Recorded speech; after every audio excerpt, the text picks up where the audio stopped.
جس دن آپ کی توقع سب سے کٹ جائے اس دن آپ جو چاہیں گے آپ کو مل جائے گا. جس سب امیدوں کے پل توڑ دیے غیر خدا کے، آپ کو ہر چیز مل جائے گی. امام فرمائے یہ عجیب ایک نسخہ ہے جو ہم سے نہیں ہوتا. ہمارے دل میں ہمیشہ اے میں نے ایک کرے گا، وہ میں نے اچھے چڑھائے گا، فلان میں نے دے گا، اس لیے ہم گرتے رہتے. اور جس دن یہ امیدیں آپ جڑ سے اکھاڑ دیں گے غیر خدا پہ. حتیٰ میں کبھی اشارہ کر دوں کسی کو یہ ہو کہ آج مارکیٹ ہے، فلان ہے، گاہک زیادہ آئیں گے، اسی امیدوں پہ ہو تو اللہ اسی پہ چھوڑ دیتا. لیکن جس کی امید اللہ پہ ہو، اللہ ایسے جگہوں سے دیتا ہے جہاں اس کے کمال یہ کہ ہم نے ایسے جگہوں سے لینا ہے جہاں ہمارے گمان میں بھی نہ ہو. یاد رکھیں.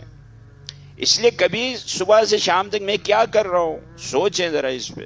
میں یہ اس لیے کر رہا ہوں کہ مجھے کچھ پیسے مل جائے جیب میں ڈالوں، فلان کو خوش کروں، یا فلان جگہ میرا نام آ جائے، ذرا میرا ٹیگا جو ایک بیٹھا ہوا ہے وہ بیٹھا رہے. یہ شیطانی سوچیں ساری، ان کی کوئی ویلیو نہیں ہے. ویلیو اس کی ہے جس کا کام اللہ کے لیے. یہ یاد رکھنا ہے.